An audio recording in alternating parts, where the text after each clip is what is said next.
I pulled my truck into the small gravel lot of the Montana Wilderness Station, ready for my second day as a park ranger. The morning air felt crisp against my face as I stepped out, looking around at the thick forest surrounding the outpost. After yesterday's basic orientation, I was eager to get into the real work. Alvin was already waiting for me on the station's wooden porch, his weathered face serious beneath his ranger hat.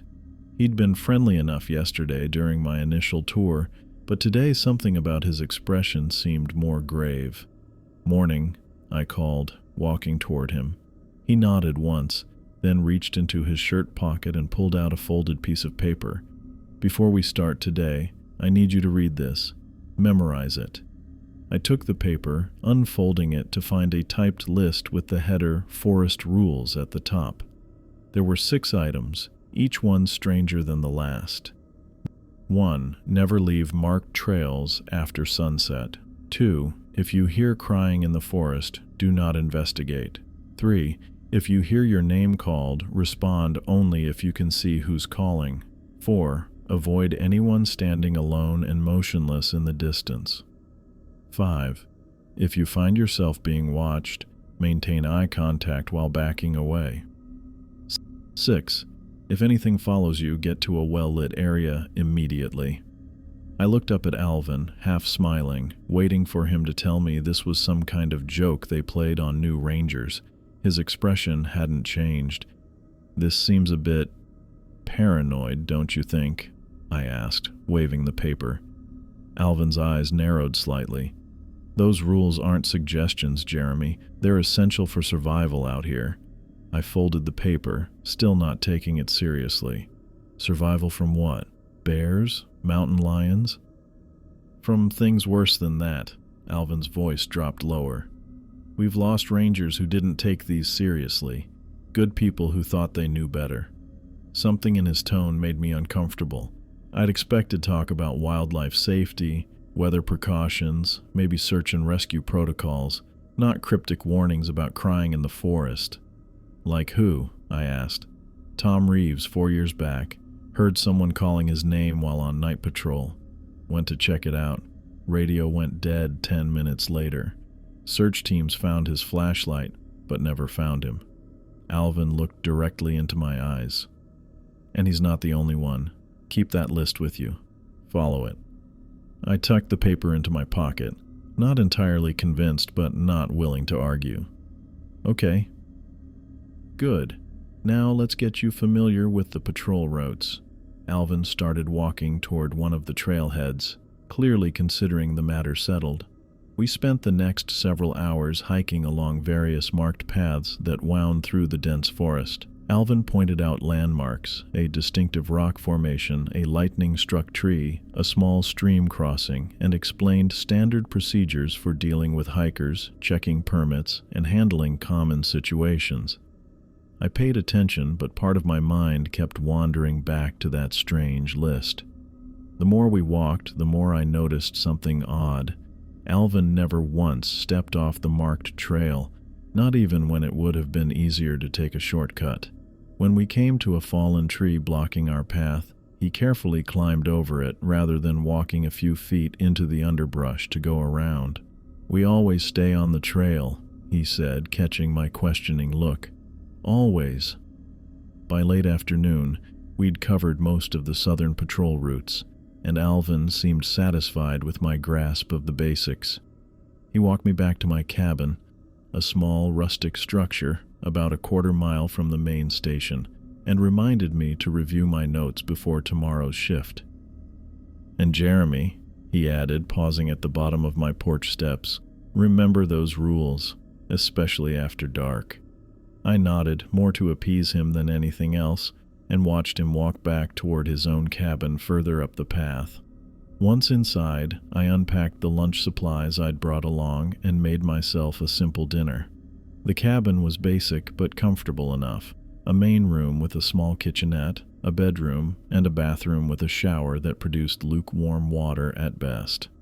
As evening settled in, I sat at the small wooden table reviewing my notes from the day. The folded rules paper sat next to my notebook, and eventually I picked it up again, rereading each item.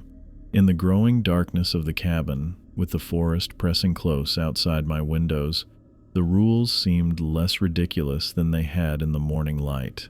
I told myself I was just getting caught up in Alvin's intensity. The man had been out here for decades. It made sense he'd developed some superstitions. Still, there was something about the specificity of the rules that unsettled me. By 10 o'clock, fatigue from the long hike had caught up with me.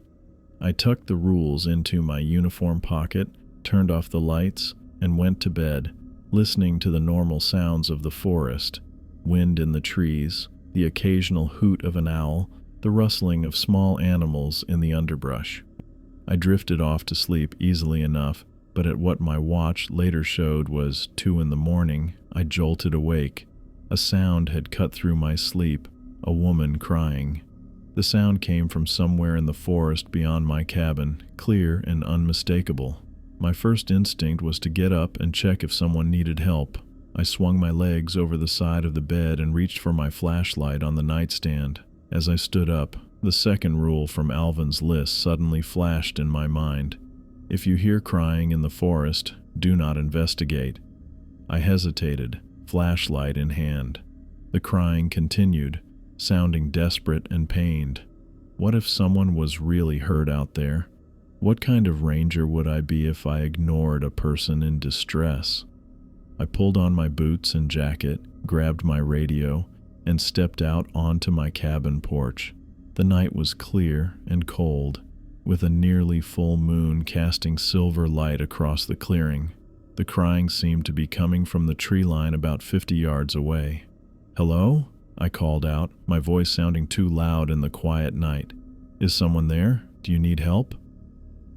The crying abruptly stopped. The sudden silence felt wrong. The entire forest seemed to hold its breath. No wind, no animal sounds, nothing. Just complete stillness. Then I remembered another of Alvin's rules, the one about hiding and staying quiet if anything unusual happened. A chill ran down my back that had nothing to do with the cold night air. I backed up slowly toward my door, trying not to make any sudden movements. Once inside, I locked the door, then moved quickly through the cabin, making sure all the windows were secured. I turned off every light, then sat in the darkness of my bedroom, radio clutched in my hand, listening. For several long minutes, there was nothing. Then I heard it, footsteps outside. Not animal footsteps. These were bipedal, deliberate, circling my cabin slowly. They moved from the front porch around to the side, pausing near each window as if looking in. My heart hammered in my chest as I sat perfectly still in the dark. I wanted to call Alvin on the radio, but was afraid any noise might attract attention.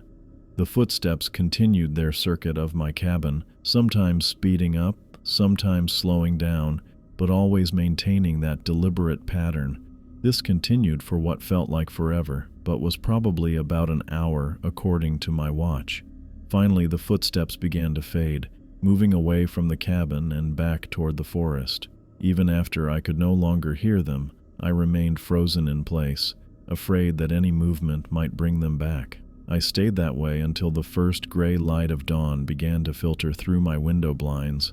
Only then did I allow myself to move, muscles stiff from sitting tensely for hours. I cautiously peeked through the blinds to see the forest looking perfectly normal in the early morning light. With the radio still gripped in my hand, I waited another half hour before finally unlocking my door and stepping outside. The morning air was cold and clear, birds were singing, and there was no sign that anything unusual had happened during the night. But as I looked down at the ground around my cabin, I noticed something that made my stomach drop. In the soft earth, there were footprints circling my cabin, human-sized but somehow wrong in a way I couldn't immediately identify. I stood on my porch, staring at those prints and thinking about Alvin's rules. Suddenly, they didn't seem paranoid at all. I met Alvin at the station the next morning, his face showing the kind of weariness that comes from years of knowing too much. His eyes narrowed as I approached, taking in my own tired appearance. "Rough night?" he asked, leaning against the wooden railing of the station's porch. Yeah, I said, the memory of those footsteps still fresh in my mind. I heard something last night, a woman crying in the forest behind my cabin. Alvin straightened up immediately, his exhaustion giving way to sharp attention. What did you do? I almost went to check, I admitted, but I remembered the rules. I called out from my porch and the crying stopped right away. Complete silence. Then I went back inside, locked everything up, turned off all the lights. And then? Alvin's voice was tight, urgent. Footsteps, walking around my cabin for about an hour.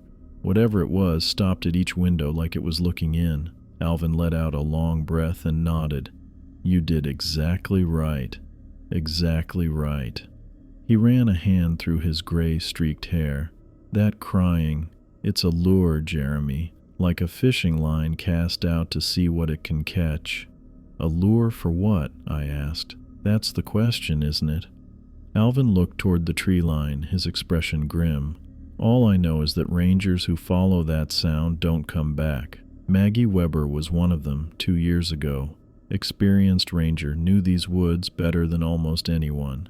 She heard crying one night while closing up a remote trail station, radioed in that she was going to check it out. That was the last anyone heard from her. I thought about the footprints I'd seen that morning. Human-sized, but somehow wrong. The prints around my cabin. Best not to look too close at those, Alvin cut in. Just know you made the right choice. You're still here. The weeks that followed tested that choice again and again. The forest seemed to have noticed me, and it kept trying different ways to get my attention. During my 3rd week, I was walking the Eastern Trail, checking markers and clearing small debris. The path curved around a large boulder, and as I rounded it, I saw a man standing about 30 feet off the trail. He was completely still, facing directly toward the path. Something about his posture made my skin crawl, too rigid, too patient. Rule 4 flashed through my mind. Avoid anyone standing alone and motionless in the distance. I kept walking, maintaining my pace, not looking directly at him, but keeping him in my peripheral vision. He didn't move, didn't call out, just stood watching as I passed. I felt his gaze tracking me for the next quarter mile, boring into my back like a physical weight, though when I finally risked a glance behind me, the trail was empty. A few days later, I was checking camping permits near the lake area when I heard it. My sister's voice, clear as day, calling from somewhere deep among the trees. Jeremy? Jeremy, is that you? I froze. It sounded exactly like Sarah, the same pitch, the same slight Chicago accent she'd picked up after living there for years. Jeremy, I think I'm lost. Can you hear me? Please help. The voice grew more desperate, more frightened. My hand tightened around my radio as I remembered Rule 3. If you hear your name called, respond only if you can see who's calling. I couldn't see anyone in the dense forest where the voice came from. Just trees and shadows in the narrow trail I stood on. Jeremy, please, I'm hurt. I need help. Every instinct told me to go to her, to help my sister. But it wasn't Sarah. It couldn't be Sarah. She was in Chicago, hundreds of miles away.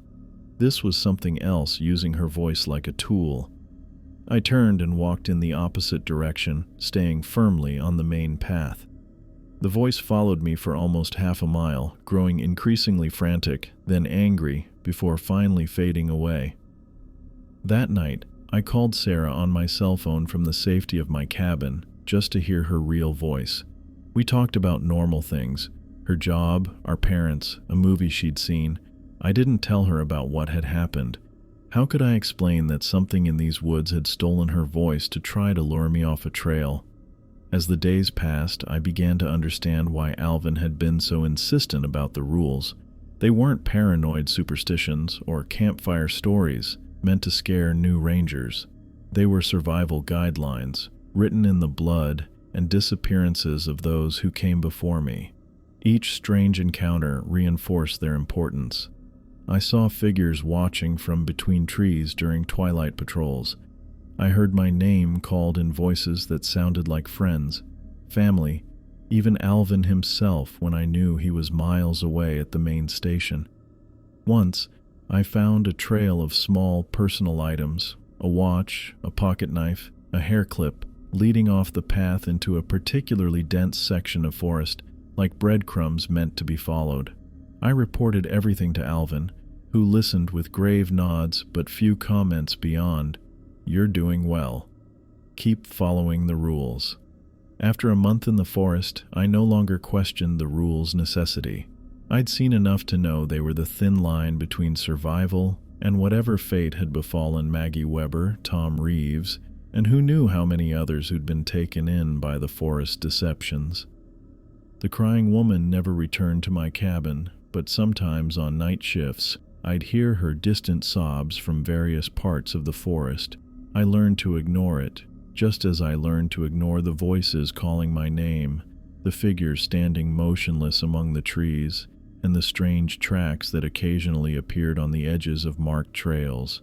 This wasn't just wilderness, it was something else entirely, something that watched and waited and tested, and the rules were our only defense against whatever lived here long before humans came with their trails and cabins and illusion of control.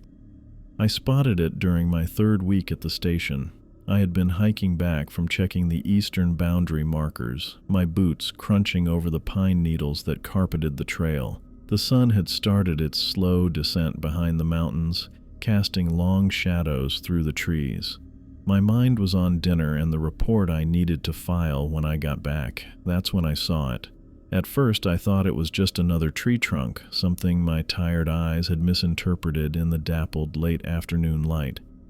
But then it moved, just slightly, shifting its weight from one side to another. About 30 yards off the trail, partially hidden behind a thick pine, stood a figure watching me. It looked human-shaped, but wrong in ways that made my skin crawl.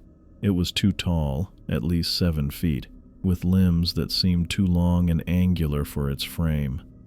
I froze mid-step, my heart rate picking up as I stared at the thing. Rule 6 flashed through my mind. If anything follows you, get to a well-lit area immediately. But I wasn't being followed yet. I was being watched. And there was another part of Alvin's training that applied here. When I'd asked him what to do if I saw something watching me, he'd been clear, maintain eye contact while backing away. So that's what I did. I locked my eyes on what I could see of the figure and began slowly stepping backward down the trail, keeping my movement steady and deliberate. I didn't turn around, I didn't run. I just maintained that uncomfortable stare while creating distance. The figure stayed motionless for several seconds. Then it did something that made my mouth go dry. It stepped forward from behind the tree, fully revealing itself. Its skin was pale, almost translucent, stretched tight over a frame that seemed more like a rough sketch of a human than the real thing. But it was the way it moved that disturbed me most. Its joints bent in directions they shouldn't, as if its knees and elbows could flex backward and forward with equal ease. Its head tilted at an angle that would snap a normal person's neck. I kept backing up, one careful step after another. The thing mirrored me, moving forward whenever I moved backward, maintaining the exact same distance between us. It never blinked. I couldn't even tell if it had eyelids, and its gaze never wavered from mine. This bizarre standoff continued for what felt like hours, but was probably closer to 10 minutes. My calves burned from walking backward uphill, and my eyes watered from refusing to blink, but I didn't dare look away or turn my back. The creature matched my pace precisely, never gaining ground but never giving any up either. Eventually, I felt the trail curve behind me as I reached a bend. The figure stopped at the edge of its side of the curve, its head cocking at an impossible angle, as if curious about what I would do next. Only when I was certain the bend in the trail would block its line of sight did I finally break eye contact. I turned and ran, moving as fast as I could without tripping over roots or rocks, not slowing until the ranger station came into view. I burst through the door, out of breath and sweating despite the cool afternoon. Alvin looked up from his desk, taking in my disheveled appearance with a raised eyebrow. "You look like you've seen a ghost," he said, setting down his pen. Between gulps of air, I told him everything: the figure, its unnatural movements, the standoff, and my retreat. Alvin listened without interrupting, his weathered face growing more serious with each detail. When I finished, he nodded slowly. "You met one of the Watchers," he said, his voice matter of fact. "They usually test new rangers around the 3rd or 4th week. You did good, kid. Real good." "What do you mean, test?" I asked, dropping into a chair across from him. "What the hell was that thing?" Alvin sighed, rubbing his hand over his face. "They watch. They wait. They see if you'll break the rules." He looked at me directly. "If you'd run right away or turned your back, it would have followed you, and trust me, you don't want that." "But what are they?" I pressed. "Are they some kind of, I don't even know what to call them, mutants? Aliens?" Alvin shook his head, a small humorless laugh escaping him. "You think I know? Nobody knows." He leaned back in his chair, the wood creaking under his weight. "All I know is they've been in these woods a hell of a lot longer than we have. The Native Americans who lived here had stories about them. The first European trappers had stories too." He paused, looking out the window at the darkening forest. "I've been here 23 years, Jeremy. 23 years of following those rules. I'm still here because I never broke them, not once." I sat there, letting his words sink in. Until that moment, part of me had still been clinging to rational explanations, rare animals, optical illusions, maybe even some elaborate hazing ritual for new rangers. But seeing that thing, with its impossible movements and dead eyes, had shattered those comfortable delusions. "So the rules," I started, "are what keep us alive," Alvin finished for me. "They're not suggestions, they're not paranoid precautions, they're survival." I nodded, understanding completely for the first time. The forest I'd been hired to protect was hiding things far stranger and more dangerous than bears or mountain lions. And Alvin, with his gruff manner and insistence on following seemingly arbitrary rules, wasn't paranoid. He was experienced. "I get it now," I said quietly. "Good," he replied. "Because that Watcher, it knows your face now. It'll remember you." As darkness fell outside the station windows, I thought about the pale figure in the woods, with its unblinking stare and limbs that bent the wrong way. I thought about how it had matched my movements exactly, never gaining ground, but never giving any up either. The rules made sense now. They weren't just rules. They were a map for navigating a wilderness that contained things science couldn't explain and common sense couldn't predict. And Alvin, with his 23 years of experience, had handed me that map on my first day. I was lucky he had. I grew more comfortable with the forest's rules as autumn settled over the mountains. What had once seemed paranoid superstitions now felt like second nature, a survival instinct as basic as breathing. The golden aspens and red maples created a beautiful display that masked the dangers I knew lurked between the trees. Tourists commented on the stunning colors, unaware of what watched from those same woods after dark. By early October, I no longer hesitated when confronted with the strange occurrences that peppered my shifts. I'd memorized all 6 rules, reciting them silently each morning before leaving my cabin. The once mysterious guidelines had become my lifeline, each one written in the invisible blood of those who'd broken them. Ranger Wallace? A middle-aged man in a North Face jacket approached the station counter, his wife and 2 children standing behind him. "We heard something strange at our campsite last night. Sounded like children laughing, but it was around midnight. Our kids were asleep in the tent with us." I felt my shoulders tense. "Which campsite are you at?" "Pinewood Loop, Site 14. You need to move. Today." I pulled out the campsite map and circled an alternative location with my pen. "Riverfront sites 23 through 28 are open. Choose any of those." The man blinked, clearly taken aback by my directness. "But we've already set up everything. Is it really necessary to—" "Yes." I met his eyes directly. "It's necessary." His wife stepped forward. Is there some kind of danger we should know about? I considered my words carefully. Alvin had taught me how to handle these situations. Be firm without causing panic. We've had reports of increased wildlife activity in that area. For your family's safety, I strongly recommend relocating. They exchanged concerned glances but nodded. As they left, I watched through the window as they loaded their children into their SUV. Another family saved without ever knowing what they'd been saved from. Later that week, a group of hikers spread a map across the information desk, pointing to a dotted line that cut across an unmarked section of the forest. The guidebook mentions this old logging trail as a shortcut to Eagle Peak, a bearded man in his 20s said. Cuts about 3 miles off the journey. Is it still passable? I shook my head immediately. That trail has been officially closed for years. It's not maintained and extremely dangerous. I traced my finger along the marked path instead. This is the only approved route to Eagle Peak, but it adds hours to the hike, his friend protested. The approved trail is the only safe option, I said, my tone leaving no room for debate. If you attempt to use unmarked paths, especially after sunset, we cannot guarantee your safety or a timely rescue if something goes wrong. The word sunset seemed to register with them. They reluctantly agreed to take the longer route, though I noticed them whispering to each other as they left. I hoped they'd heed my warning. The alternative didn't bear thinking about.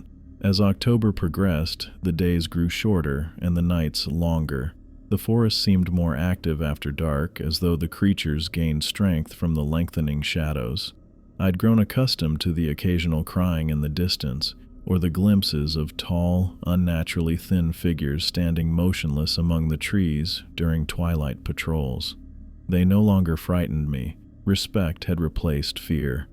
One evening, just as the sun dipped below the mountains, I was closing up the station alone. Alvin had left early for a meeting with the district supervisor, and I'd volunteered to handle the final lockup. I'd just finished filing the day's incident reports and was doing a final sweep of the building when I heard it. Jeremy, help us." My father's voice, clear as day, coming from the forest edge beyond the parking lot. I froze. Key in the front door lock. It was a perfect imitation, the exact timbre and Midwestern accent I'd grown up hearing. "Jeremy, please, we're lost and your mom is hurt." The voice cracked with emotion, sounding genuinely desperate. Then my mother's voice joined in, pained and frightened. "Jeremy, honey, I fell. I think my leg is broken. We can't find the trail." I turned the key in the lock with deliberate calm, refusing to look toward the voices. This wasn't the first time they'd tried using family members' voices, but never more than one at a time. This was new. "Jer, thank God, man. We came to surprise you but got turned around when it got dark." Xavier's voice now, with his distinctive New York inflection, and the nickname only he used. "Your parents are in bad shape. We need help right now."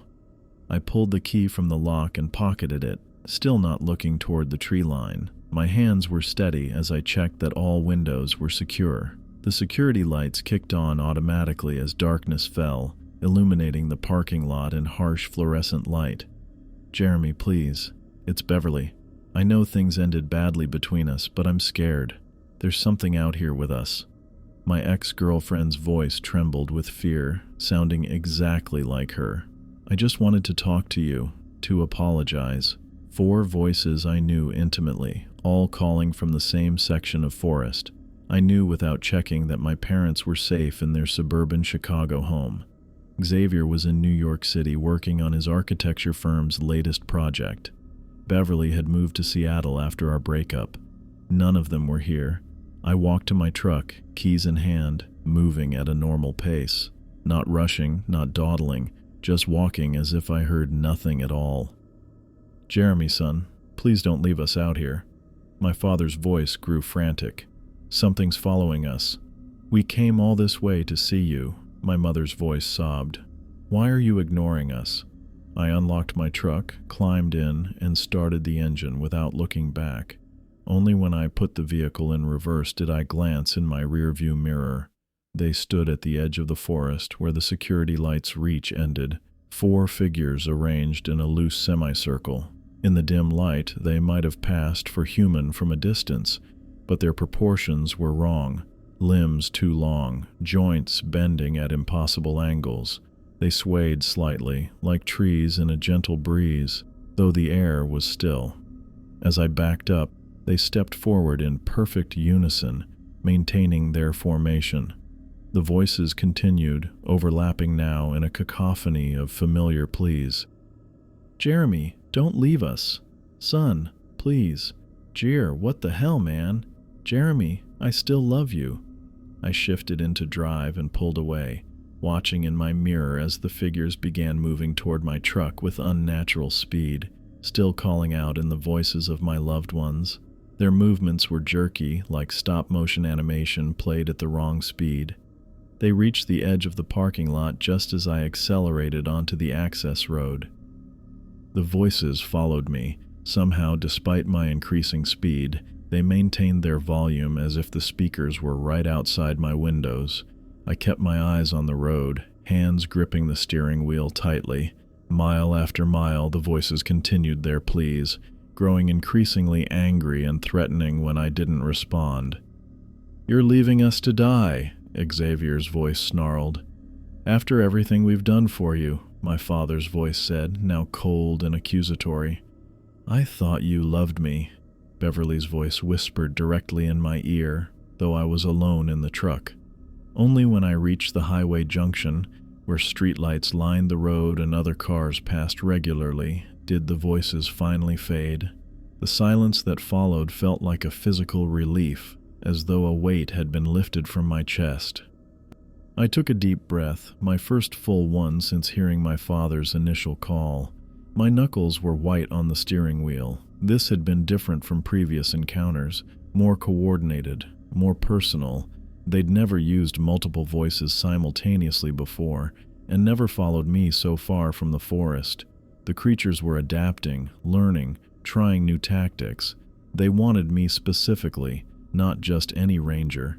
They remembered me from previous encounters, especially that pale watcher I'd faced on the trail, and they were becoming more aggressive in their attempts to lure me into the woods after dark.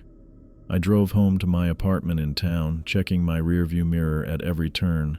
The rules had kept me alive so far, but I couldn't shake the feeling that the entities in the forest were evolving their strategies. They were patient predators, willing to try new approaches when old ones failed, and tonight had shown me just how convincingly they could mimic those I cared about. I had evolved into a ranger as cautious and experienced as Alvin by winter. The transformation wasn't sudden but gradual, like the way frost creeps across a window pane, slowly but completely changing what was there before. What once seemed like paranoid superstition had become survival instinct, and now I found myself in Alvin's position, responsible for training new seasonal rangers and passing along the 6 critical rules that had kept me alive. Carl Carpenter stood before me in the station office, his ranger uniform still crisp and new, unlike mine which had been worn into comfortable familiarity through months of patrols. He'd arrived just yesterday from the Forest Service training program in Missoula, full of textbook knowledge but lacking the specific education this particular wilderness required. "So let me get this straight," Carl said, adjusting his glasses as he looked down at the sheet of paper I'd handed him. "I'm supposed to ignore crying in the forest? And if I hear my name, I shouldn't answer unless I can see who's calling?" His tone wasn't mocking exactly, but carried the skepticism I recognized from my own first day. "That's right," I replied, leaning back in my chair. The wood creaked beneath me, a sound that had become comforting in its familiarity. "I know how it sounds. I didn't believe it either when I started." Carl's eyes narrowed slightly. "With all due respect, these seem excessive. I mean, I understand basic safety protocols, but this reads more like..." "Like what? Folklore? Ghost stories?"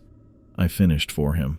The corner of my mouth turned up slightly, not in amusement but recognition. I'd been in his exact position months ago. Well, yeah.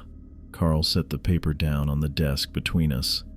The training manual doesn't mention anything about avoiding people standing alone in the distance. I took a deep breath, considering my approach. Alvin had been blunt with me, but that was his way. I needed to find my own method of conveying the gravity of these rules without seeming unhinged. "Let me tell you about Maggie Weber," I said, keeping my voice level.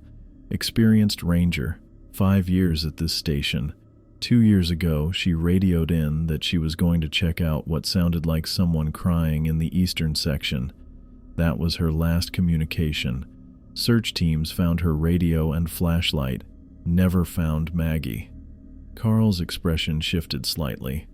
"That could have been a wildlife attack or—" "Tom Reeves," I continued. "Went to investigate his name being called during night patrol 4 years back. Same result. And before you suggest it was a bear or mountain lion, explain to me why we found his flashlight with the batteries arranged in a perfect circle next to it." The office fell quiet. Outside, snow was beginning to fall again, adding to the thick blanket that already covered the ground. "These rules," I tapped the paper with my index finger, "aren't suggestions or paranoid guidelines. They're survival instructions written in the blood of rangers who ignored them." Carl picked up the paper again, reading through the 6 rules more carefully this time. "You really believe all this?" "It doesn't matter what I believe. What matters is that I'm still here." I stood up and walked to the window, looking out at the white landscape. 3 months ago, I was just like you. Thought Alvin was being dramatic or trying to haze the new guy. Now I understand why he was so insistent. I turned back to face Carl. "You don't have to believe me, but you do have to follow these rules if you want to make it through the season." The next few weeks were a test, not just for Carl, but for me as well. Teaching someone else meant reinforcing my own vigilance. I took Carl on the same orientation hikes Alvin had taken me on, pointing out landmarks and explaining procedures. I showed him the proper way to stay on marked trails, even when it meant climbing over obstacles rather than going around them. What struck me most was how my own relationship with the forest had changed. I no longer felt fear when hearing crying at night or seeing shadowy figures watching from between trees.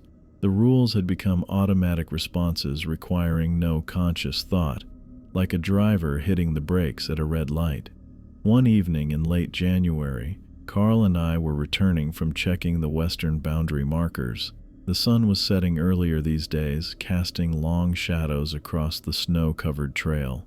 "You ever actually seen anything out here?" Carl asked, his breath visible in the cold air. "Besides normal wildlife, I mean." I considered the question carefully. "Yes." "What was it?" "I don't know exactly," I admitted. "Something tall with limbs that bent wrong, pale skin stretched too tight." I glanced at him. It watched me for 10 minutes while I backed up the trail, never blinked once. Carl was quiet for a moment. "And you're sure it wasn't just—" "I'm sure." I cut him off gently but firmly. "Look, I get it.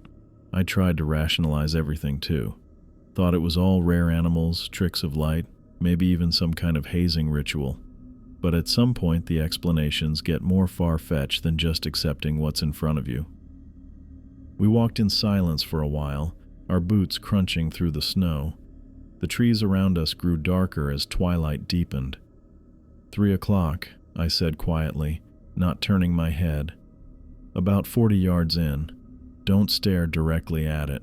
To his credit, Carl didn't freeze or make any sudden movements. He continued walking at the same pace, only his eyes shifting slightly to the right. "I see it," he whispered. "What? What is that?" A figure stood motionless among the trees, partially hidden behind a thick trunk. Even from this distance, I could tell its proportions were wrong. Too tall, too thin, its head tilted at an impossible angle. "Rule 5, I said calmly. "If you find yourself being watched, maintain eye contact while backing away. But since we're on the trail and it's not directly approaching, we keep moving at normal pace without engaging." Carl's breathing had quickened, but he kept walking steadily beside me. "It's following our movement." I know, they do that. Don't look directly at it unless it comes closer. We continued down the path, and eventually the figure remained behind as we rounded a bend in the trail. Carl let out a long, shaky breath. Jesus Christ, he muttered. That was real. That was actually real. I nodded. That's why we have the rules. Back at the station, Carl sat at the table with a mug of coffee clutched between his hands. The skepticism that had marked his expression for weeks was gone, replaced by something closer to Alvin's perpetual alertness. You know what's weird? He said finally. I'm not as scared as I thought I'd be. Seeing that thing, I mean. I understood exactly what he meant. Fear isn't helpful out here. Respect is.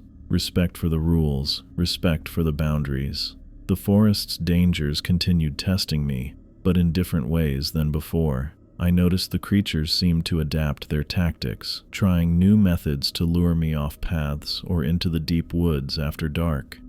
One night, instead of crying or calling my name, I heard what sounded like a car accident, screeching tires, shattering glass, people screaming for help, all coming from a section of forest where no road existed for miles. Another time, while checking campsites during an early morning patrol, I found what appeared to be a child's stuffed bear placed deliberately in the center of an unmarked game trail. Next to it lay what looked like small footprints leading deeper into the woods. I reported both incidents to Alvin, who nodded grimly and added them to his own records. I began documenting these patterns meticulously in a journal, adding to my understanding of the rules' importance and the specific threats each one addressed. The journal became a field guide of sorts, not to the normal wildlife of the park, but to its other inhabitants. January 15th. Voices mimicking park visitors asking for directions after station closing hours came from East Tree Line. Did not investigate. January 23rd. Found perfect circle of pine cones outside cabin window this morning. Each cone positioned exactly the same distance apart. No human or animal tracks in snow around them. February the 2nd. Patrol vehicle's radio picked up woman's voice, counting backwards from 100 despite being turned off. Voice stopped at 57 when I reached main road.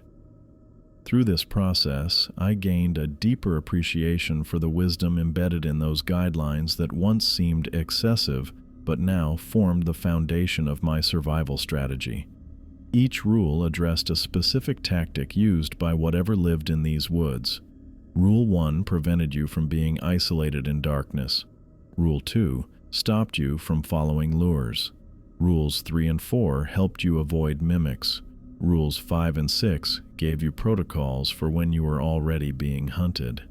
One afternoon in mid-February, Carl and I were in the station organizing supply inventories when he asked a question that had clearly been on his mind for some time. "What do you think they want?" he asked, looking up from his clipboard. "These things in the forest. Why do they try to lure rangers away?" I closed the cabinet I'd been checking and turned to face him. "Honestly, I don't know. Alvin's been here 23 years, and he doesn't know either.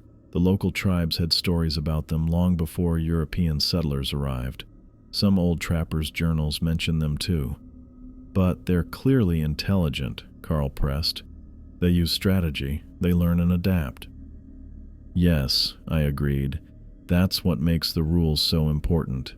They're not just random superstitions, they're counters to specific tactics we've observed." Carl nodded slowly. "I've been thinking about Rule 3 a lot. The one about not responding to your name unless you can see who's calling." "What about it?" "It implies these things know our names somehow, that they're listening to us, learning about us." I hadn't considered that specific angle before, but Carl was right. Could be. Or maybe they just pick up whatever they hear and repeat it. Either way, the rule works, Carl finished. Exactly. Later that night in my cabin, I sat at my small desk reviewing my journal entries from the past month.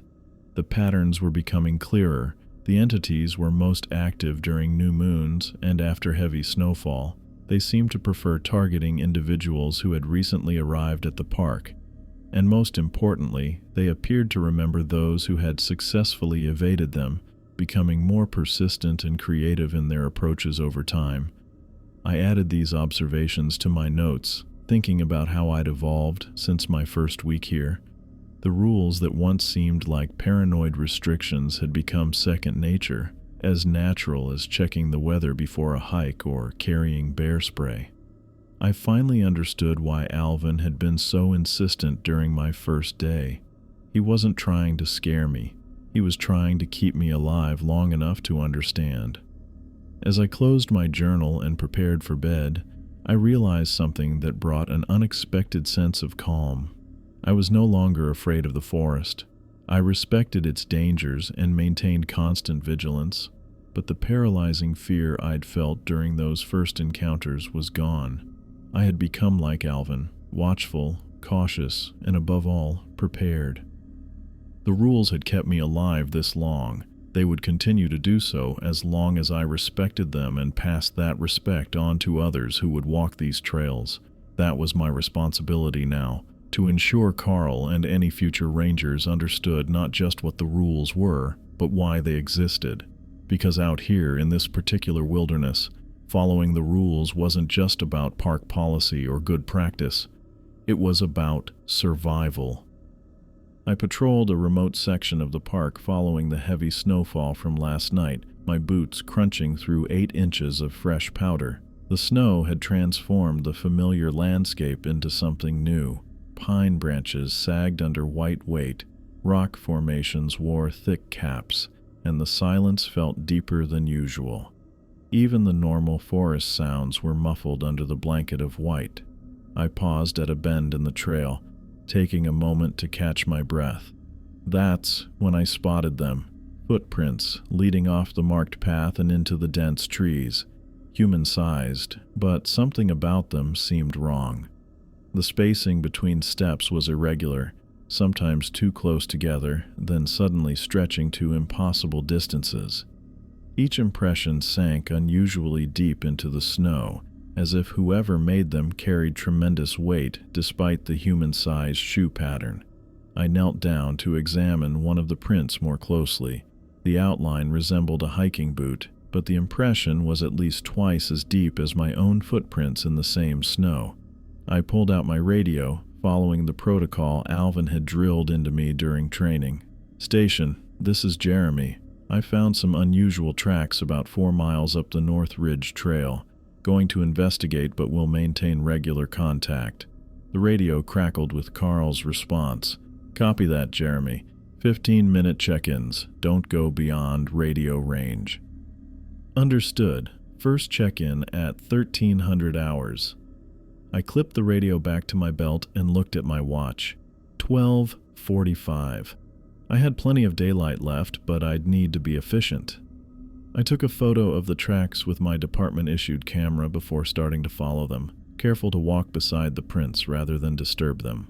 The tracks led deeper into the forest, weaving between trees in a pattern that made little sense for normal human movement.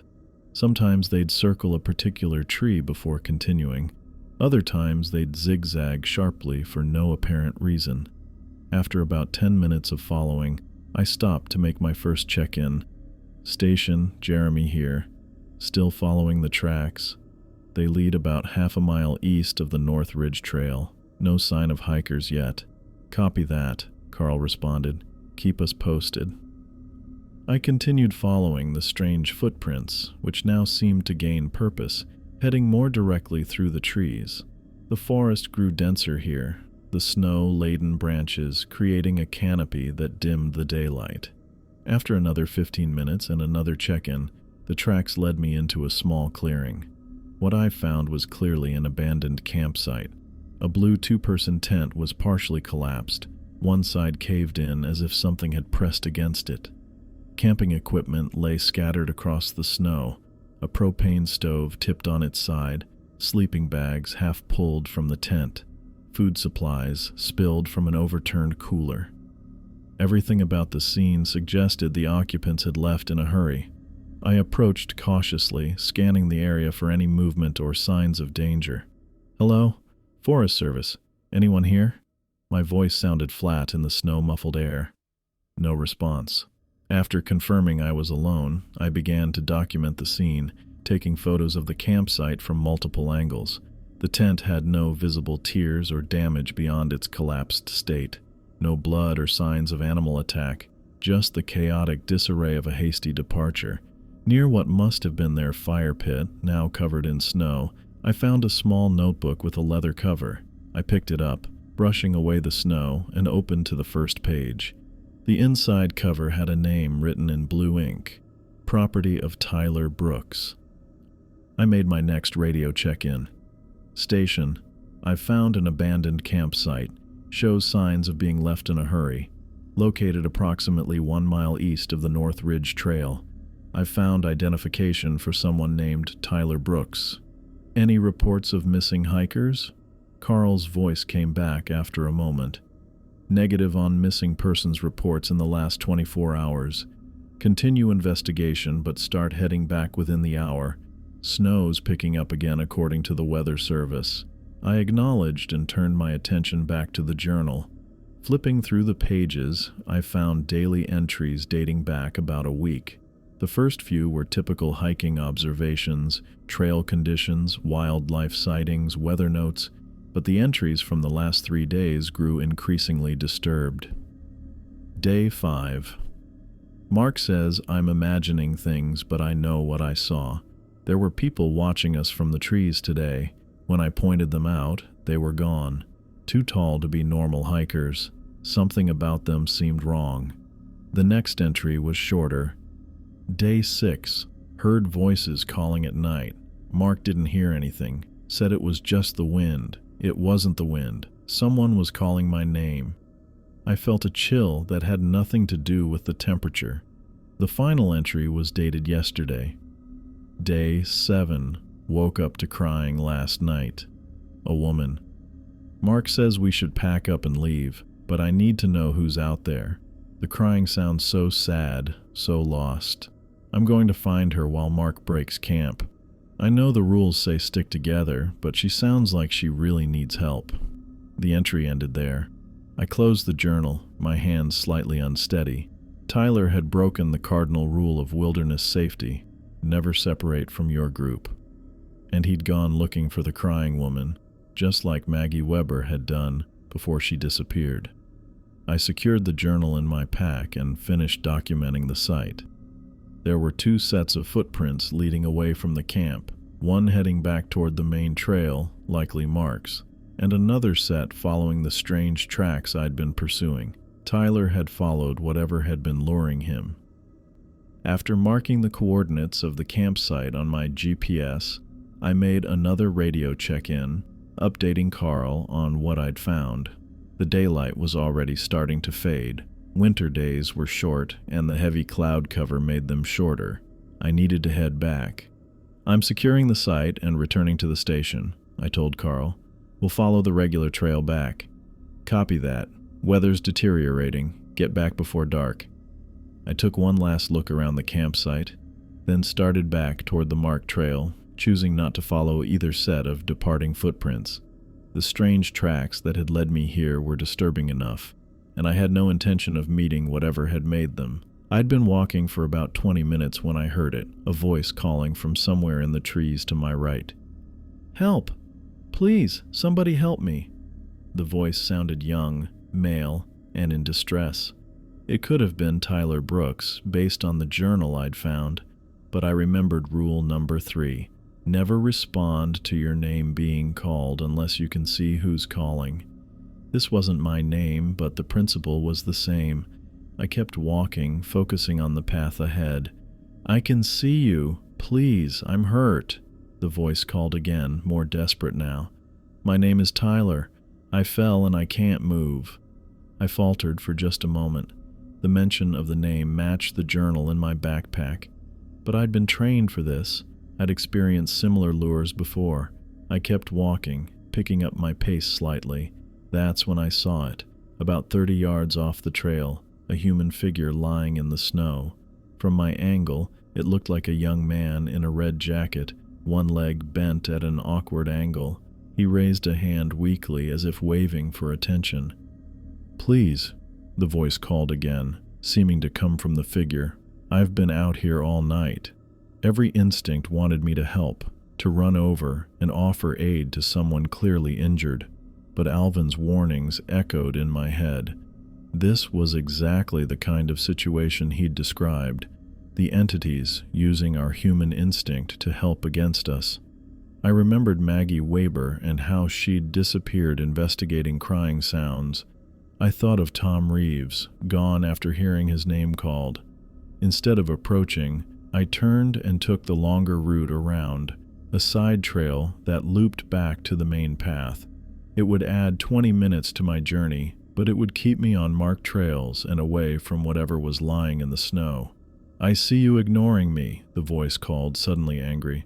"Why won't you help me? I'm dying out here." I didn't look back. I kept walking, maintaining my pace, focusing on the trail markers. The voice continued calling, alternating between pleading and threatening, until I rounded a bend in the trail and could no longer hear it. The rest of my hike back to the station was tense but uneventful. I made my regular radio check-ins, and with each step closer to the station, my breathing became a little easier. By the time the station came into view, the sky had darkened considerably, and fresh snow was beginning to fall. I pushed through the door, stamping snow from my boots. Carl looked up from the desk, his expression shifting to concern when he saw my face. "You okay? You look like you've seen a ghost." I placed Tyler's journal on the desk and sank into a chair. My hands were trembling slightly, not from cold, but from the adrenaline still coursing through my system. Physically, I was unharmed, but the image of that figure in the snow and the knowledge of what had likely happened to Tyler Brooks left me visibly shaken. "We need to file a missing persons report," I said finally, "and we need to warn hikers to stay out of the north section until further notice."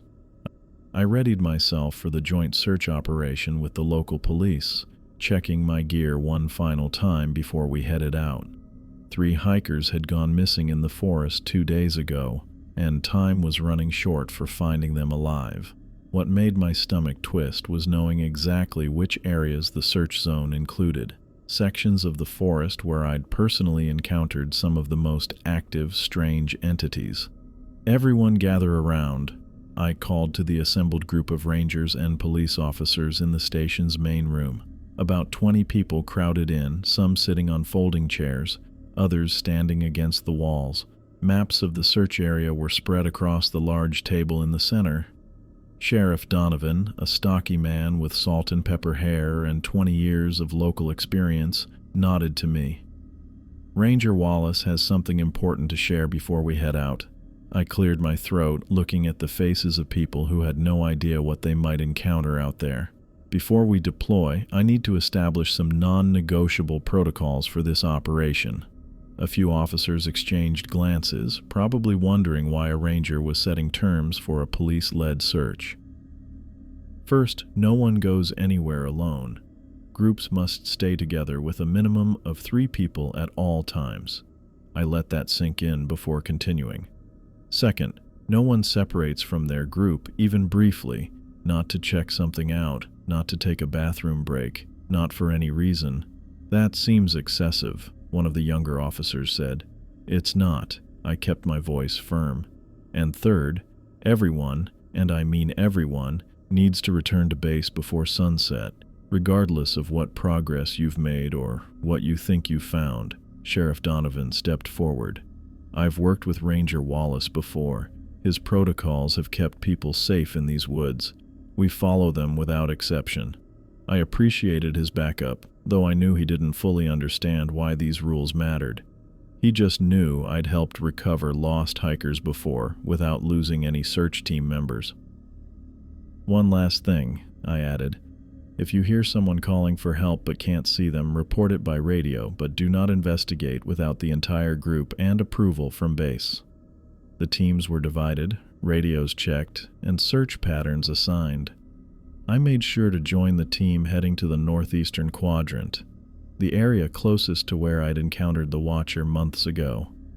If anything unusual happened, I wanted to be there to handle it.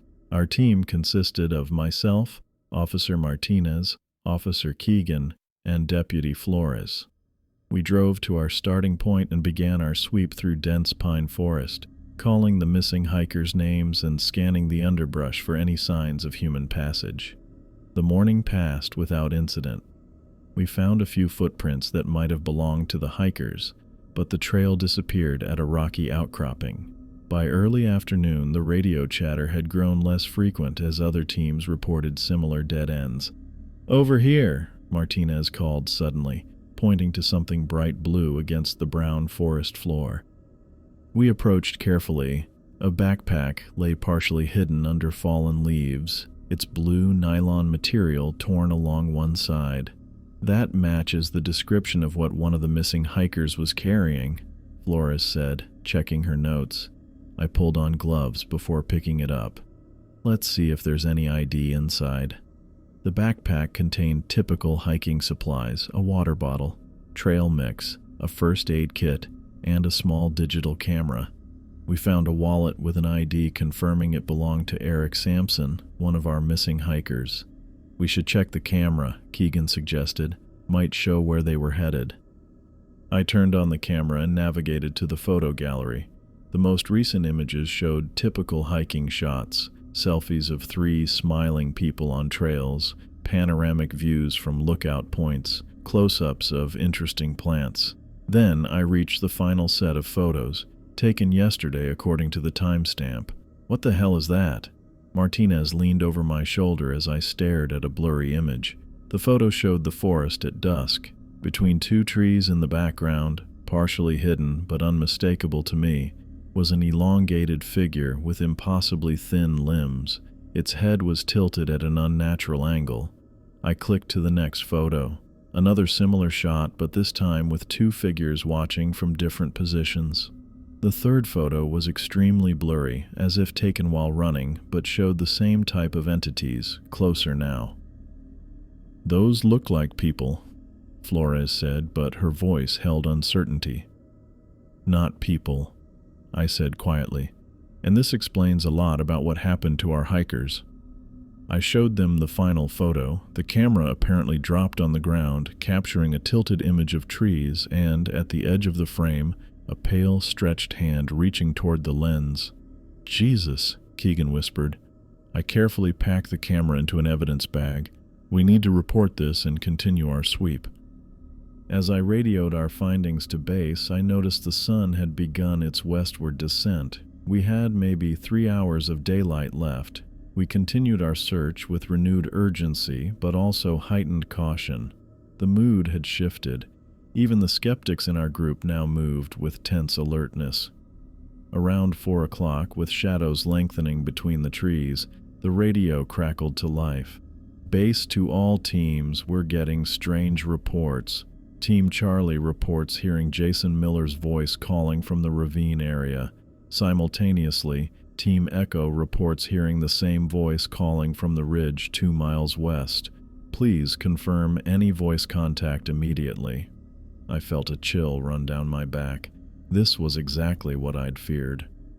Within minutes, 3 other teams reported hearing the missing hikers' voices, calling from different directions simultaneously, an impossibility that confirmed my worst suspicions. I grabbed my radio. "This is Ranger Wallace. All teams need to return to base immediately. I repeat, all teams return to base now." "This is Team Delta," came a reply. "We're hearing Eric Sampson calling for help just beyond the tree line. He sounds injured. We're going to investigate." "Negative, Team Delta," I responded sharply. "Those are not the hikers. Return to base immediately." Our team was already heading back, moving at a brisk pace. Martinez looked at me questioningly. "The forest is playing tricks," I said simply. "Those voices aren't human." The radio erupted with chatter as several officers protested the order to return. They were hearing desperate pleas for help, claims of broken legs and injuries, voices that sounded exactly like the missing hikers. Sheriff Donovan's voice cut through the chaos. "All teams, this is Sheriff Donovan. Follow Ranger Wallace's order. Return to base now." As we hurried back along the trail, the forest grew darker around us. I heard a faint voice calling my name from somewhere to our left, a perfect imitation of Alvin's voice. I ignored it and kept our group moving. We reached the command post just as the sun dipped below the horizon. Most teams had returned, but Team Delta was still out there despite repeated radio calls. "They went to investigate the voice," Sheriff Donovan told me, worry etched on his face. "Lieutenant Parker said they could see someone waving from a clearing." I shook my head.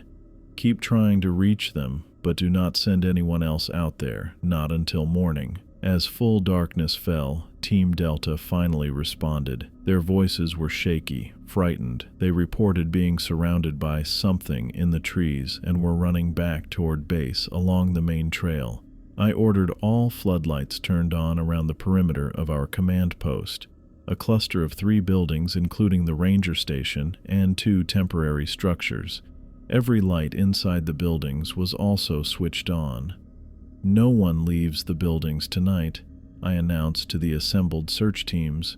"No matter what you hear, no matter who you think is out there calling for help, no one steps outside until daylight." Team Delta made it back 20 minutes later, bursting through the door with wild eyes and ragged breathing. Lieutenant Parker described seeing figures moving between trees, tall, thin figures that matched exactly what I'd seen in the camera photos. As the night deepened, I heard it, something massive moving through the forest surrounding our command post. Not just in one spot, but all around us, circling. Occasionally branches would crack or leaves would rustle, but mostly it was the feeling of being watched by multiple sets of eyes from the darkness beyond our lights. Some of the officers wanted to investigate the sounds. I firmly refused.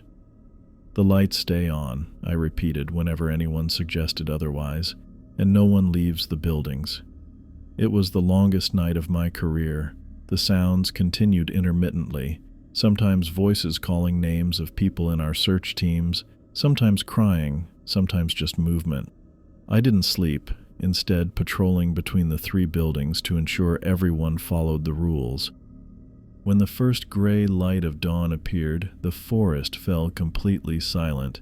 I waited until full daylight before allowing anyone outside. Sheriff Donovan and I were the first to step out, walking carefully around the perimeter of the command post. That's when we found them. Strange footprints encircling the entire perimeter of the base. They looked human-sized, but with wrong proportions. Toes too long, arch too high. And each track stopped exactly where the floodlight's reach ended, as if whatever made them couldn't or wouldn't step into the light. "What made these?" Sheriff Donovan asked, crouching to examine one print. I just shook my head. "Something that's been in these woods a lot longer than we have." We found Team Delta's tracks returning to base, pursued by something with a different gait, something that sometimes walked on 2 legs and sometimes on 4, with prints that showed impossible spacing between steps. The footprints told the story of last night clearly. Our command post had been surrounded, watched, tested, and only the light had kept whatever was out there from coming closer. I stood in the station on a crisp December morning, waiting for Alice Shaw's arrival. My fingers ran over the edges of the paper in my hand, my own handwritten copy of the 6 rules with notes I'd added during my time here. The ink had faded slightly where I'd folded and unfolded it countless times, studying the words that had kept me alive. The station felt different in winter, quieter. The forest seemed to pull back, but that was an illusion. If anything, the entities became more active when the snow fell, their strange footprints more visible against the white backdrop. I'd learned that the hard way. I thought about the rangers who hadn't made it. Tom Reeves, whose flashlight we found with the batteries arranged in a perfect circle. Maggie Weber, whose radio still sat in Alvin's desk drawer as a reminder. Both had broken the rules. Both had vanished. And then there was Tyler Brooks, whose journal entries chronicled his final days before he went looking for that crying woman in the woods. My own survival had seemed unlikely when I first arrived. If I hadn't trusted Alvin's warnings that sounded like paranoid superstition at first, I'd be gone too. That first night when I heard the crying woman behind my cabin, I'd almost gone to investigate. Almost. The clock on the wall ticked past 9. Alice would be here any minute. She came highly recommended from the Montana division, with solid outdoor experience, but experience in normal forests wouldn't help her here. Nothing prepared you for this place except the rules. Through the window, I spotted a dark blue pickup turning into the gravel lot. It pulled to a stop next to my truck, and a woman stepped out, adjusting her ranger hat. Alice Shaw had arrived. I tucked the rules into my shirt pocket and headed for the door. The wooden floorboards creaked under my boots as I crossed the main room. Outside, the cold air bit at my face. My breath formed clouds that hung in the still air. "Alice Shaw?" I called out, walking toward her truck. She turned and smiled, extending her hand. "That's me. You must be Ranger Wallace." "Jeremy," I said, shaking her hand. "Welcome to the most challenging station in the Forest Service." Alice looked around at the surrounding trees, their branches heavy with snow. "It's beautiful here." "It is," I agreed, though the word beautiful wasn't how I thought of these woods anymore. "Let's get you inside. There are some things we need to go over before your first patrol." As we walked toward the station, I felt the weight of responsibility. I was about to give her the same serious talk Alvin had given me months ago, the talk I'd almost laughed at until I learned better. Would she take it seriously? Or would she think I was crazy, like I'd thought Alvin was? The orientation packet mentioned standard procedures, but said you'd brief me on local protocols, Alice said as we climbed the porch steps. "That's right." I held the door open for her. "There are specific rules for this forest that aren't in any official manual." Inside, I gestured for her to take a seat at the main desk while I poured 2 cups of coffee from the pot I'd made earlier. The station was warm, the heater humming steadily against the winter chill. "Before we start," I said, setting the mugs down and taking the seat across from her, "I need to know you'll take what I'm about to tell you seriously. Your life depends on it." Alice's smile faded, replaced by a look of careful attention. "Okay, you have my full attention." I reached for my pocket, ready to pull out the list of rules, when the radio on the desk crackled to life. "Base, this is Carpenter. Do you copy?" "Over." Carl's voice came through with an urgency that made me reach for the receiver immediately.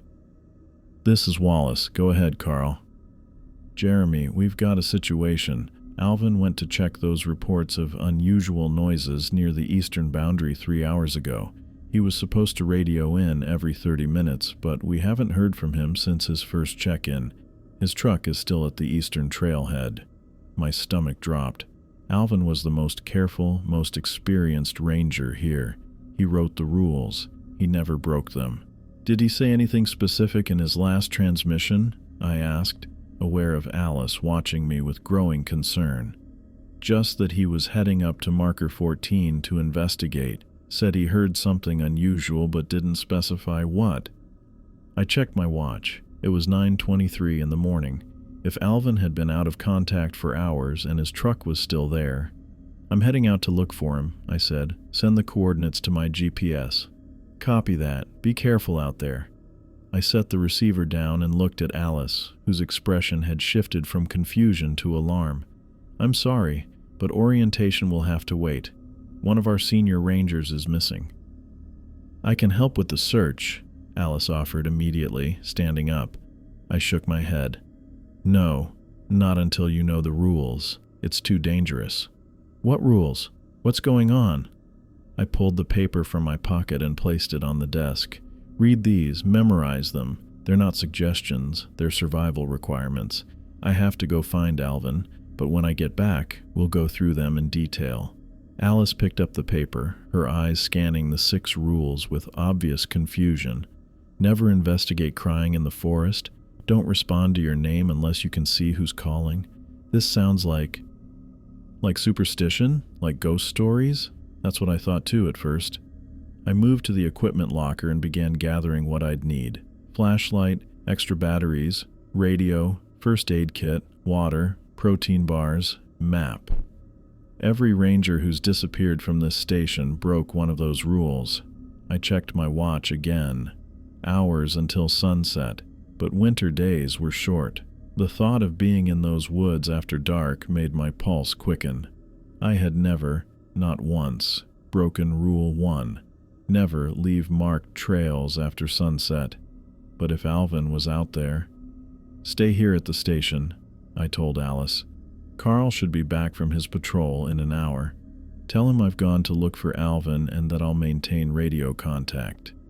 "Jeremy," Alice said, still holding the rules, "what exactly is out there?" I paused, zipping up my jacket. How to explain what I'd seen? The watchers with their impossible joints. The voices that knew your name and mimicked people you loved. The footprints that were almost human, but wrong. "Something that's been here longer than us," I finally said. "Something that watches and waits and learns. Something that wants us to break the rules." I shouldered my pack and checked my radio. "I'm going to find Alvin and bring him back.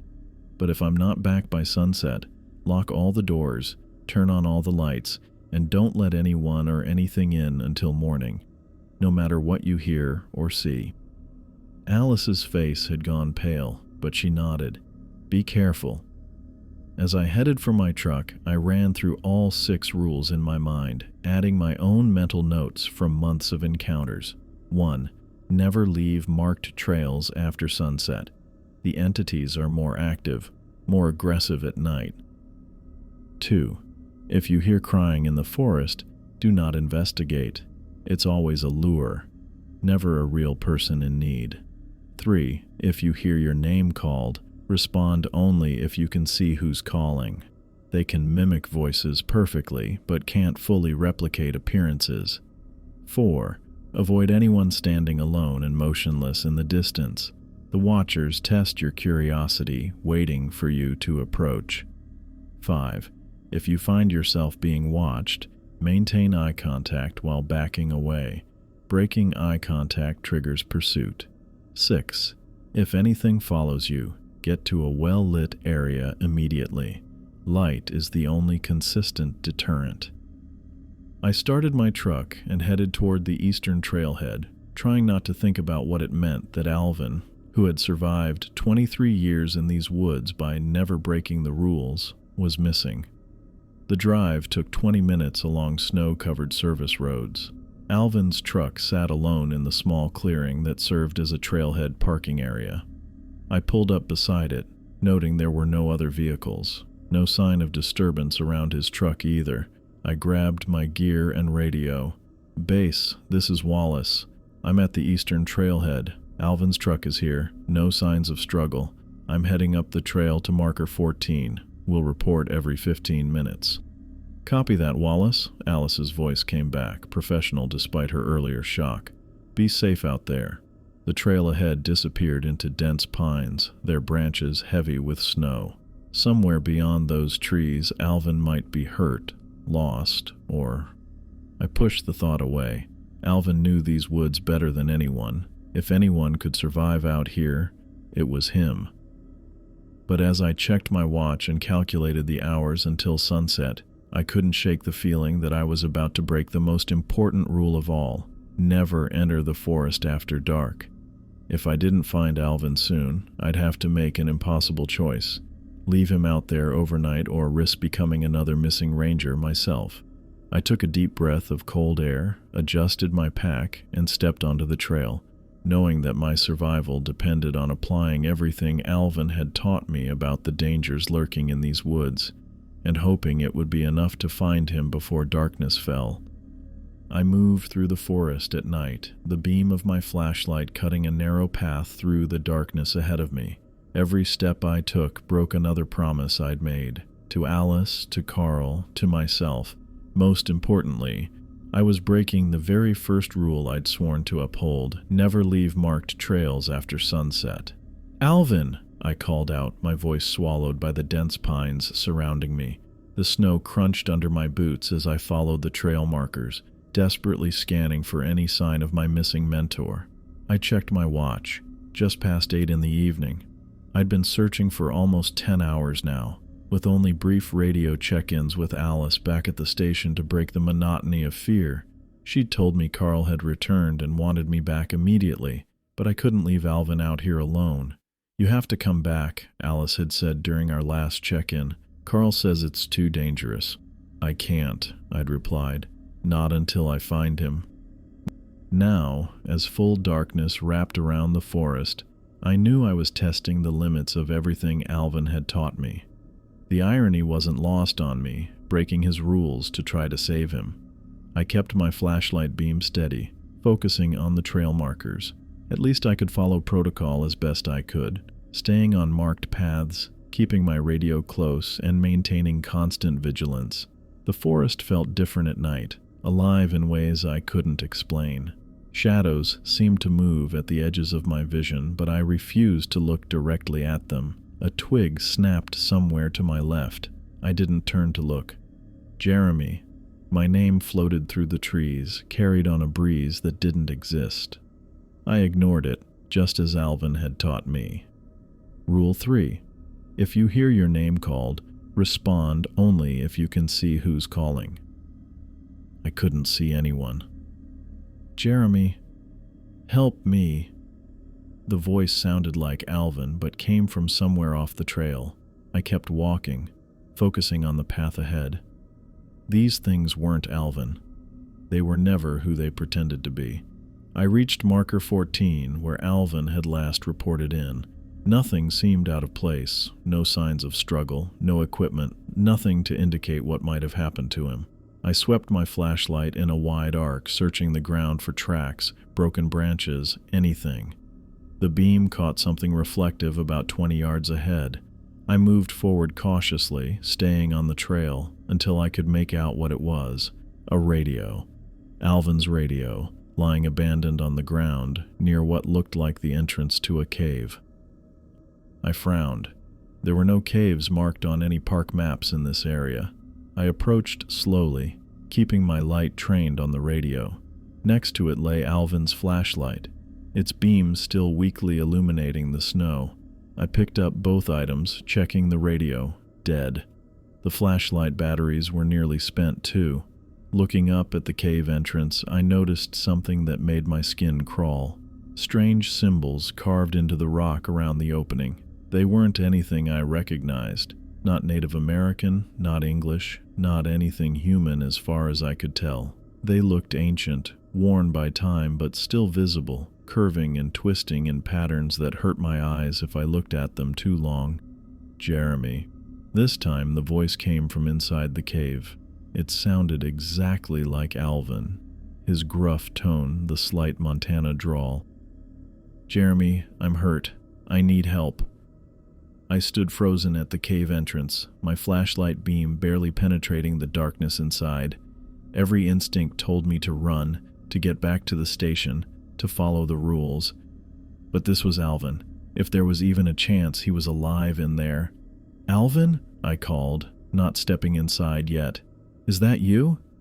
"Jeremy, thank God," the voice replied.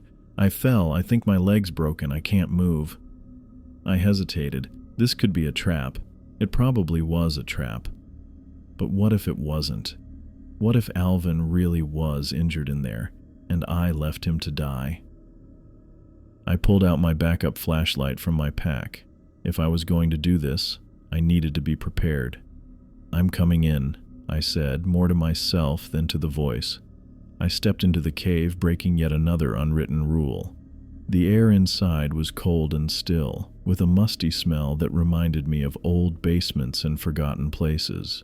My flashlight beam swept across the cave walls, revealing more of those strange symbols carved everywhere. "Alvin?" I called again. "Back here," the voice replied, sounding weaker now. "Hurry." I moved deeper into the cave, my boots echoing on the stone floor. The passage narrowed, then widened into a larger chamber. What I saw there made me stop in my tracks. The walls of the chamber were lined with shelves, natural ledges in the rock, but arranged too perfectly to be accidental. On these shelves were hundreds, maybe thousands of personal items. Watches, wallets, keys, hiking boots, backpacks, ranger badges, cameras, phones, all neatly arranged like exhibits in a museum.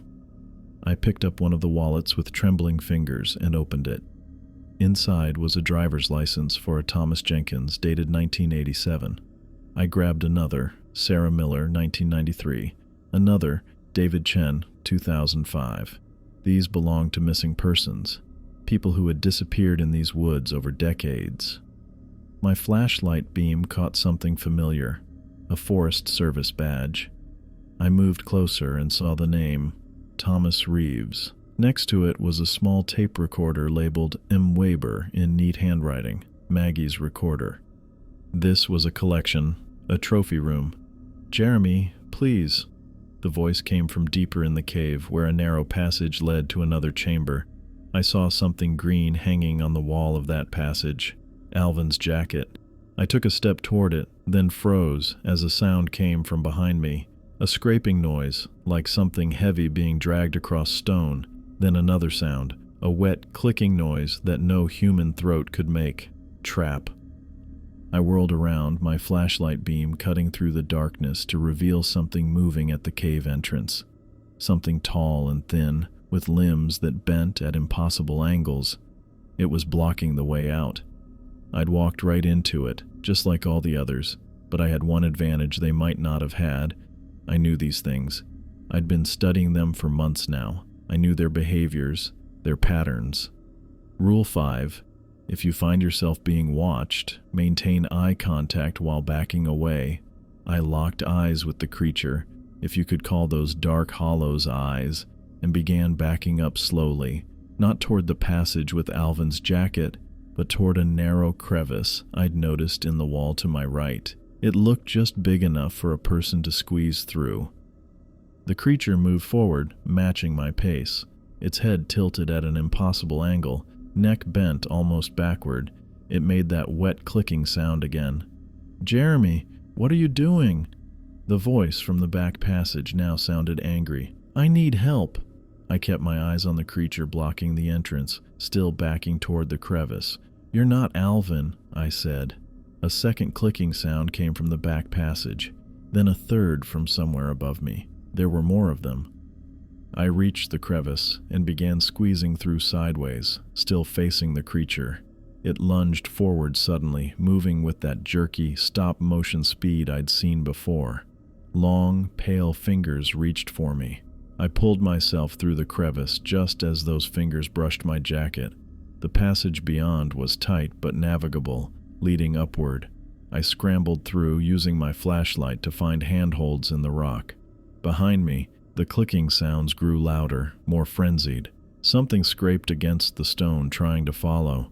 The passage twisted and turned, growing narrower in places. I had to turn sideways to squeeze through the tightest spots. My breath came in ragged gasps, echoing off the stone walls. After what felt like hours, but was probably only minutes, I saw a faint glow ahead. Moonlight. The passage opened onto the side of the hill, a small opening hidden by bushes. I squeezed through and emerged into the night air, gulping it down like I'd been drowning. I was on the hillside above the main trail, maybe a quarter-mile from where I'd entered the cave. Clicking sounds came from the passage behind me. They were still following. I ran down the hillside, slipping and sliding in the snow, catching myself on tree trunks, branches whipping at my face. I hit the main trail and sprinted toward the trailhead where I'd left my truck. Behind me, the forest came alive with sounds, branches breaking, that strange stop-motion movement through the trees. Voices called my name, first Alvin's, then Carl's, then my sister's. I ignored them all and kept running. I reached my truck as the eastern sky began to lighten with the first hint of dawn.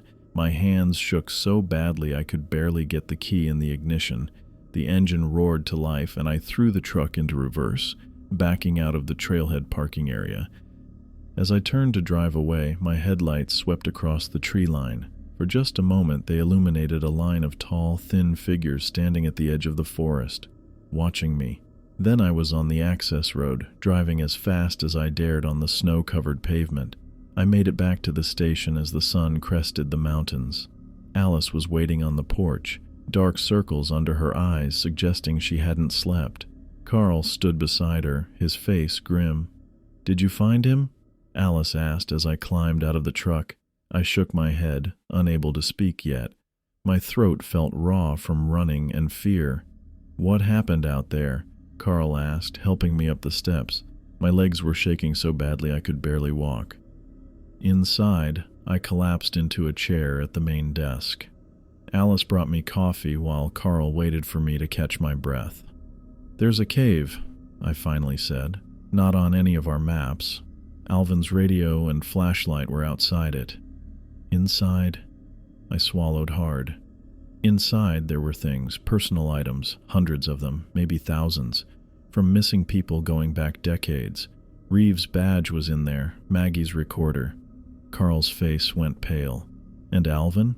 His jacket was there, deeper in the cave, but it was a trap. They were waiting for me. I looked up at them. Alvin's gone, just like the others. Alice put her hand on my shoulder. "What do we do now?" I reached for my copy of the rules lying on the desk where I'd left it yesterday. I picked up a pen and added a 7th line at the bottom. 7. Never enter unmarked caves no matter who you think is inside.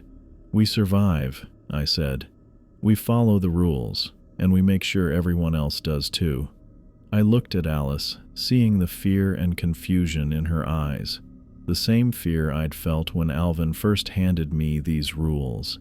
She needed to understand, just as I had needed to understand.